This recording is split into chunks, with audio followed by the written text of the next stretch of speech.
I've done several different reviews on dual sport bikes on this channel. This is the 2013 Suzuki DR650. Now what surprises me about this bike is the only thing that's changed for the year is that it's $400 more than it was last year, and it's a different color. It's still air-cooled, it's still carbureted, and I think they've changed the one part of the gauge or the instrument cluster, but still very much a relevant bike today. I've been hard-pressed to find too much, if anything, negative about this bike at all. This bike has really stood the test of time. It's about 63 horsepower.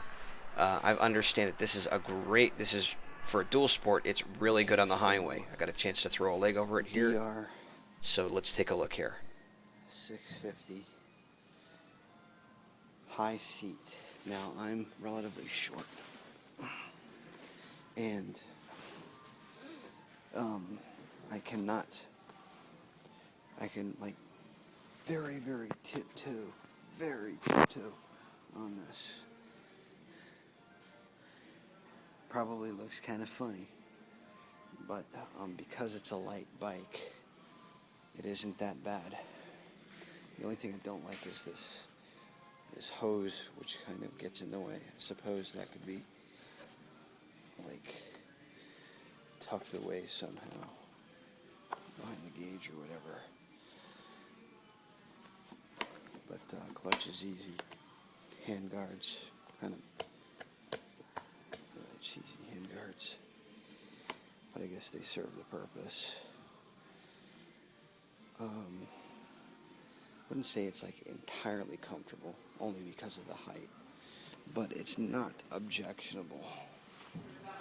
I mean, if I put one foot down and then I just have one foot on the brake here at a stoplight, that's one way to alleviate the problem, is to have one foot on your brake stand peg and then have one foot on the ground. Pretty straightforward instrumentation.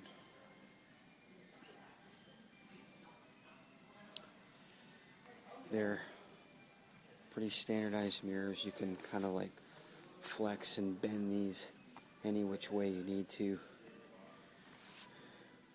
They turn, you turn them in.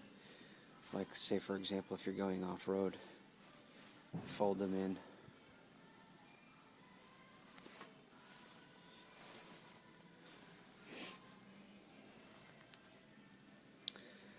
Let's see, high and low beam.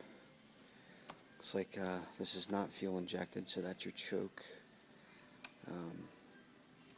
Left and right turn signals, horn. And then of course your kill switch, your start button.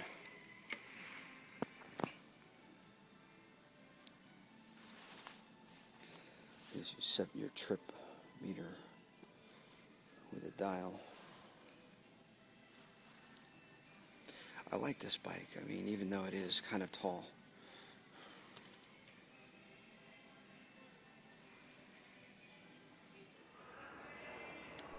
So the second go around, I actually sat on this bike for a second time, and I gotta tell you, I mean, even though I'm short, I'm relatively short, this is a very high seat.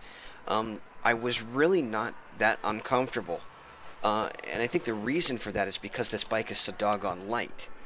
And it only weighs like 366 pounds, which is about as much as some of the 250s out there weigh. So you're going to be hard pressed to, if you are a little bit more of a shorter rider and you want more power, this may be the way to go. Now what's surprising is the DRZ, which is a 400cc liquid cooled dual sport, is actually a few $100s more, like anywhere from like $300 to $500 more than this, but I think that's only because it's liquid cooled and fuel injected. But all things being equal, the things that I've read in the Thumper forums and that sort of thing, guys actually prefer this bike only because it's a bit lighter, and it actually does better on the highway than the DRZ. That seems to be the consensus.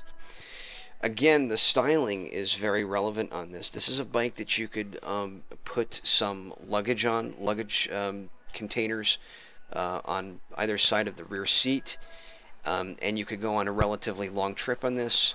And again, I understand that the highway riding on this bike is actually very exceptional. There's little vibration at all, and it does very well at highway speeds.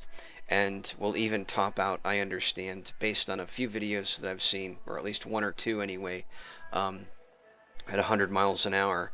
So, if you're not sure what kind of bike to get, and even if you're somewhat of a beginner rider, this may not be objectionable. A, because it's light, B, because it's very torquey, which means that you're not going to have to rev the engine a whole lot to get the thing moving. So the styling has changed very little, if at all, in, gosh, 6, 8 years, maybe even longer. Now, I don't know about you, but I still think the bike looks great. Would probably make it an excellent motard. So for 2013, it's the Suzuki DR650.